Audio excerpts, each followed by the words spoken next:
Halo semuanya, perkenalin nih aku Helmi dan kedua teman aku. Hai, aku Gita. Aku Muza. Oke, di sini kita mau ngejelasin tentang apa sih korupsi itu. Menurutku ya, korupsi itu adalah sebuah perilaku yang sudah membudaya di Indonesia. Dari zaman dulu sampai sekarang. Jadi udah nggak asing lagi dong apa itu korupsi, ya nggak? Ya, tapi kalau menurutku ya, korupsi itu tindakan penyalahgunaan, entah itu uang atau kekuasaan dan lain sebagainya. Jadi mereka sebenarnya udah dipercayakan untuk mengurus sesuatu, tapi malah disalahgunakan, itu jahat banget sih. Nggak sih. Oke, terus kenapa ya orang-orang kok udah suka banget gitu loh sama korupsi? Penyebabnya tuh apa? Kalau menurutku ya, penyebabnya itu ya karena dipengaruhi oleh sikap tamaknya manusia. Moral yang kurang kuat, penghasilan yang kurang mencukupi atau kurang mapan, kebutuhan hidup yang mendesak, gaya hidup yang konsumtif, dan malas, dan juga ajaran agama yang kurang diterapkan. Banyak banget ya. Kalau gini boleh disambungin nggak sama teori? Boleh banget. Jadi ya, korupsi ini masuk dalam teori struktural fungsional. Artinya, teori ini memandang bahwa masyarakat itu terdiri dari berbagai bagian yang saling berhubungan satu sama lain dan memiliki fungsi-fungsi untuk mencapai keseimbangan. Dalam teori ini memandang kalau eh, penjamurnya praktek korupsi di Indonesia ini karena adanya sebuah tanda indikasi disfungsinya sebuah kepatuhan aturan dan keteraturan pada masyarakat. Jadi dalam teori ini juga kelanggengan korupsi juga ditimbulkan karena adanya disfungsi pada birokrasi pemerintahan dan forum-forum yang berwenang pada perkara korupsi. Jadi gitu guys. Wah, keren banget loh. Jadi malu. Pola gitu ya. Terus untuk contohnya tuh kayak gimana sih? Kayaknya ada teman kita nih yang mau jelasin tentang contoh-contoh dari korupsi. Silakan Iya. guys. Adapun contoh dari kasus korupsi, salah satunya yang terjadi di Kabupaten Nganjuk, Jawa Timur, yang mana Komisi Pemberantasan Korupsi atau KPK menetapkan Bupati Nganjuk Taufikur Rahman sebagai tersangka kasus korupsi. Yang diduga secara langsung maupun tidak langsung, beliau dengan sengaja dan turut serta dalam pemborongan, pengadaan, dan penyewaan terkait 5 proyek yang dikerjakan di pemerintahan Kabupaten Nganjuk sepanjang 2009. Atas perbuatannya itu, maka KPK menjerat Bupati Kabupaten Nganjuk Taufikur Rahman dengan pasal 12 huruf I dan pasal 12B dalam Undang-Undang Nomor 31 Tahun 1999 sebagaimana diubah dengan Undang-Undang Nomor 20 Tahun 2001 tentang pemberantasan tindak pidana korupsi.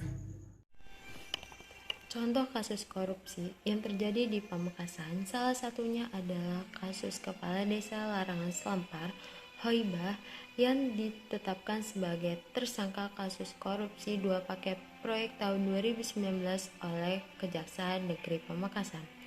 Kasipidus Pamekasan, Kidung Pratidina, didampingi tim penyidiknya mengatakan bahwa Kadis Hoibah ditetapkan sebagai tersangka sejak tanggal 30 Desember 2021 soal kasus korupsi. Terkait kasus korupsi proyek pelengsengan tahun 2019 di Dusun Merlau, Desa Larangan Selampar dengan panjang 660 meter dan 550 meter. Menurutnya, Kadis Hoibah telah merugikan negara sebanyak 135 juta dengan 2 paket proyek yang masing-masing anggarannya senilai 235 juta dan 178 juta.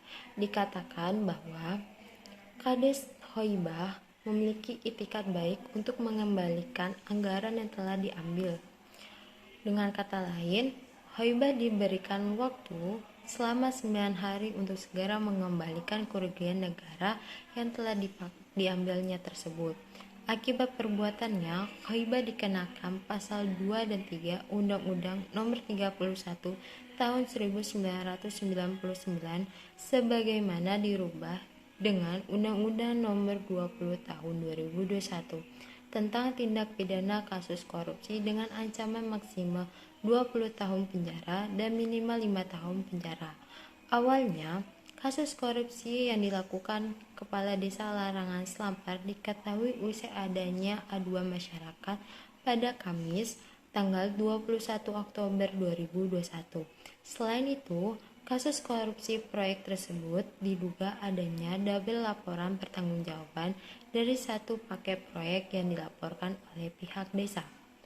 Koordinator Masyarakat Larangan Desa Selampar, Subianto mengatakan pekerja proyek pelengsengan di Dusun Morlaut tersebut adanya double laporan pertanggungjawaban baik dari Pokmas dan dana desa. Nah, teman-teman, barusan itu teman kita yaitu Alfa dan Nia yang udah ngejelasin contoh. Terus sekarang kita akan ngejelasin pencegahan korupsi biar nggak kejadian terus-menerus di Indonesia.